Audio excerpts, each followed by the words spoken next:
शर्माऊं किस किस को बताऊं, ऐसे कैसे मैं सुनाऊं सबको अपनी प्रेम कहानियां। दोस्तों 1970 के दशक की शुरुआत में हिंदी सिनेमा एक बदलाव के दौर से गुजर रहा था। रोमांस और फैमिली ड्रामा के बीच एक ऐसी फिल्म आई जिसने एक्शन फिल्मों का नया रास्ता खोल दिया।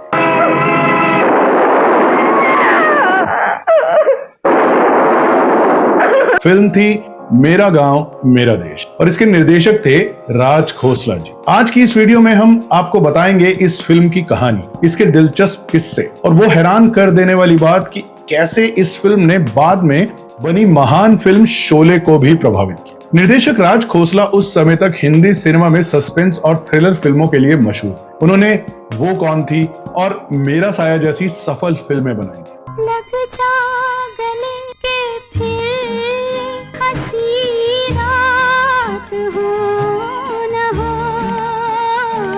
तू जहां जहां चलेगा मेरा साया साथ होगा मेरा साया। लेकिन मेरा गांव मेरा देश के साथ उन्होंने पहली बार एक्शन शैली को अपनाया, जहां गांव, डाकू और बदले की कहानी को बड़े नाटकीय तरीके से पेश किया गया। अगर तुम सब मिलकर डाकू के खिलाफ पुलिस में गवाही दे सको तो चंद ही दिनों में ये डाकू फांसी के तख्ते पर होंगे। और यही प्रयोग आगे चलकर हिंदी सिनेमा की कई फिल्मों की प्रेरणा बना। फिल्म में हीरो थे धर्मेंद्र। उस दौर में धर्मेंद्र की छवि एक मजबूत और बहादुर हीरो की बनने लगी थी। यही वजह थी कि उन्हें ही मैन कहा जाने लगा था। उनकी जोड़ी बनी आशा पारेख जी के साथ। लेकिन इस फिल्म में जो किरदार सबसे ज्यादा खतरनाक लगा वो था विलेन जब्बर सिंह। ये रोल निभाया था विनोद खन्ना जी।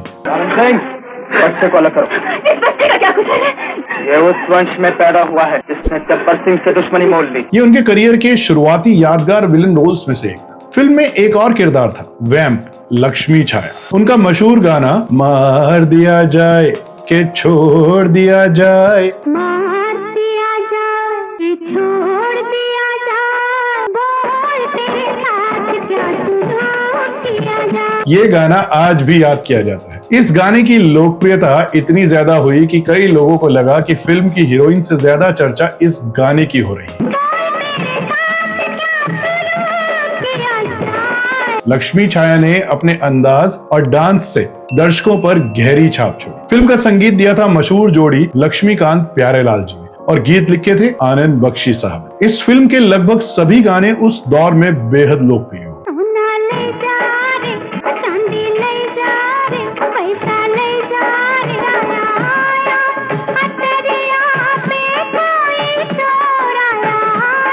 चाहे रोमांटिक गीत हो या नाटकीय गाने, हर गीत कहानी को आगे बढ़ाता है और दर्शकों को बांधे रखता है। मार दिया जाए छोड़ दिया जाए, बोल तेरे साथ क्या किया जाए। हाय शर्माऊं किस किस को बताऊं, ऐसे कैसे मैं सुनाऊं सबको। कुछ कहता है ये सावन, क्या कहता है शाम सवेरे दिल में मेरे तू रहता है। फिल्म में धर्मेंद्र का नाम होता है वीरू, लेकिन दिलचस्प बात यह है कि वीरू शुरुआत में एक चोर होता है। उसे शहर से गांव लेकर आते हैं जयंत, जिनका एक हाथ कटा हुआ होता है। लूले तुम्हें मुझसे क्या दुश्मनी? मेरा फर्ज था, मेरे लिए खत। और उसने लिखा है कि अगर अजीत जेल से छूटने के बाद नई जिंदगी शुरू करना चाहे तो उसे मेरे पास भेज दो। साहब आपके पास सिक्का होगा?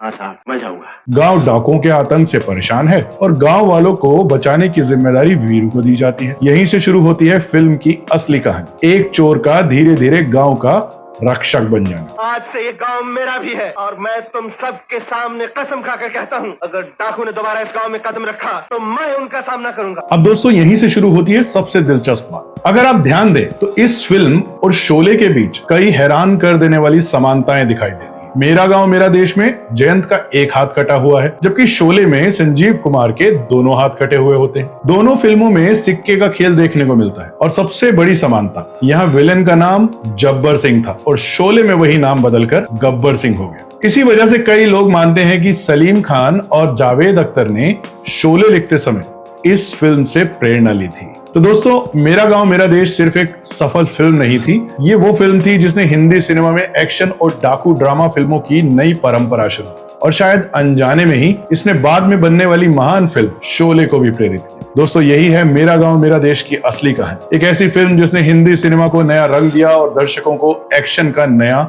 स्वाद चखाया। अगर आपको हिंदी सिनेमा के ऐसे ही दिलचस्प और अनसुने किस्से पसंद आते हैं तो हमारे चैनल को सब्सक्राइब जरूर करें। हम जल्द ही फिर मिलेंगे हिंदी फिल्म इतिहास की एक और दिलचस्प कहानी के साथ, आप सबके अपने चैनल बॉलीवुड डायरीज पर। दुआओं में याद रखिएगा। आपका होस्ट, आपका दोस्त प्रकाश घई।